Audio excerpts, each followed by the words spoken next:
देख क्लास 10 जो हम एक्सरसाइज 7.4 लेकर चल रहे थे, देखिए उसमें क्वेश्चन नंबर 6 है हमारा। एक त्रिभुज ABC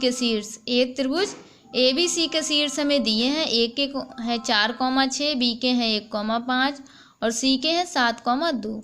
भुजाओं AB और AC को क्रमशः D और E पर प्रतिच्छेद करते हुए एक रेखा इस प्रकार खींची गई है।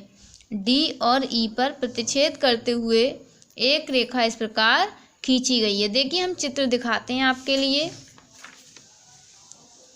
देखिए हमसे क्या कह रहा है इस क्वेश्चन में कि त्रिभुज ABC के शीर्ष, ABC ये त्रिभुज ABC के हमारे शीर्ष हो गए। अब क्या कह रहा है, भुजाओं AB और AC, भुजाओं AB ये है और AC ये है। AB को बिंदु D पर और AC को बिंदु E पर प्रतिच्छेद करते हुए एक रेखा इस प्रकार खींची है, मतलब काटते हुए एक रेखा इस प्रकार खींची है कि AD बटे AB, AD और बटे टोटल AB, AE बटे टोटल AC का हमें कितना अनुपात दिया, 1/4 दिया। त्रिभुज ADE का क्षेत्रफल, ADE का क्षेत्रफल निकालना है। इसके बाद हमसे कह रहा है और इसकी तुलना ABC के क्षेत्रफल से कीजिए, इसकी तुलना ABC के क्षेत्रफल से कीजिए। देखिएगा हम इस क्वेश्चन को हल करते हैं। देखिए ये क्वेश्चन में हमने अभी आपके लिए चित्र समझाया था क्वेश्चन से। देखिए हमें गिवन दैट मतलब क्वेश्चन में ही दिया था AD बटे AB इक्वल टू AE बटे AC इक्वल टू 1/4, जहाँ पर हमें AB हमने 1 से कर लिया, AD बटे AB भी 1/4 के इक्वल टू और AE बटे AC भी 1/4 के इक्वल टू है, तो AD बटे AB इक्वल टू 1/4 कर दिया हमने।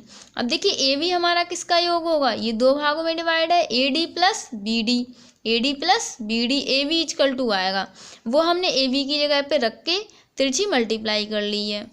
फिर हमारा AD वाला हमने एक तरफ ले लिया, यहाँ से 3AD इक्वल टू BD मिला, BD इधर बटे में ले आया और 3 इसके बटे में ले आया। AD अनुपात, अब ये A और D यहाँ से यहाँ तक, B और D यहाँ से यहाँ तक का अनुपात हमें मिला 1:3। हमसे क्या पूछ रहा था, त्रिभुज ADE का क्षेत्रफल, फिर उसका टोटल त्रिभुज ABC के क्षेत्रफल में दोनों में क्या पूछ रहा है हमसे,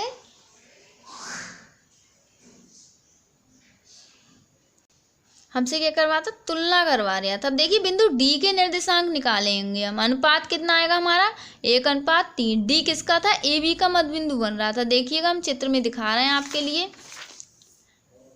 D किसका बन रहा है मध्य बिंदु, AB का, और E AC का बन रहा है। देखिए हम बिंदु D के निर्देशांक निकालेंगे तो हम जहाँ पर हमें अनुपात दिया होगा वहाँ पर हम फार्मूला M1x2 M वाला लगाएंगे, ये अनुपात वाला। हमने देखिए M1 M2 x1 y1 x2 y2 के ये पॉइंट रखने पर, हमें बिंदु रखने पर ये D का हमें मान मिलेगा 13/4, 23/4। इसी प्रकार बिंदु E के निर्देशांक निकालेंगे, फार्मूला वही लगेगा, अनुपात भी वही लगेगा। वहाँ पे AB का था मध्य बिंदु, ये किसका, AC का है, तो यहाँ पे A के लगाएंगे और C के लगाएंगे, A के x1 y1 और C के x2 y2। इस प्रकार देखिए ये सब हम मान जो है ये रखते हैं हम इस यहाँ पर। देखिए वो सब मान रखने पर हमें E के पॉइंट मिलेंगे 19/4, 5। अब देखिए त्रिभुज ABC का क्षेत्रफल निकालना है हमें, ADE का और ABC का, दोनों में क्या करा, तुलना बताइए। देखिए ABC का हमने त्रिभुज का क्षेत्रफल का फार्मूला आपके लिए पता होगा, याद ही होगा पहले से, ये होता है 1/2 x1 ब्रैकेट में y2 minus y3 plus x2 y3 minus y1 plus x3 bracket में y1 माइनस y2। ABC के हमने पॉइंट लिख लिए, इन्हें मान लिया हमने x1 y1 x2 y2 x3 y3, इन सभी के हमने मान रख दिए फार्मूला को देखते हुए। फिर हम देखिए इसे हल किया है हमने। देखिए हल करने पर हमें त्रिभुज ABC का क्षेत्रफल 15/2 वर्ग इकाई मिला है। देखिएगा इन क्वेश्चन में प्लस माइनस का बहुत ध्यान रखना है आपके लिए।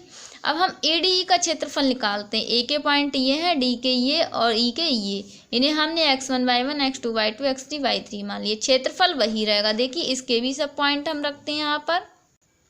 देखिए मान रखने पर हमारे लिए अंशवाई हर में संख्याएं मिल रही हैं, जिस संख्या के बटे में कुछ नहीं है वहाँ पे हमने 1 माना और तिरछी गुणा कर दी है। तिरछी गुणा करने के बाद हमें सॉल्व करने पर ये सब कुछ हमें मिला है 15/32। ADE का क्षेत्रफल कितना मिला, 15/32। देखिए कि अब हमसे दोनों त्रिभुजों का क्षेत्रफल निकलवा के लास्ट में हमसे जो निकलवा रहा था वो हम निकाल रहे हैं, त्रिभुज एडीई का क्षेत्रफल बटे एबीसी का क्षेत्रफल। एडीई का क्षेत्रफल हमें प्राप्त हुआ था 15/32 और एबीसी का 15/2। देखिए जहाँ पर 4 पद होते हैं वहाँ पे चौथा पद पहले में जाता है और तीसरा दूसरे में, ये लिख दिया हमने। 15 से 15 कट गया, 2 एकम 2 और इधर 32 काटेंगे, 2 एकम 2, हाथ से लेके यहाँ 12 होगा, 2 छंग 12, हमें मिला 1/16। अनुपात मिला हमें 1:16। यही हमसे क्वेश्चन में पूछ रहा था। इस प्रकार हमारा ये क्वेश्चन कंप्लीट हुआ।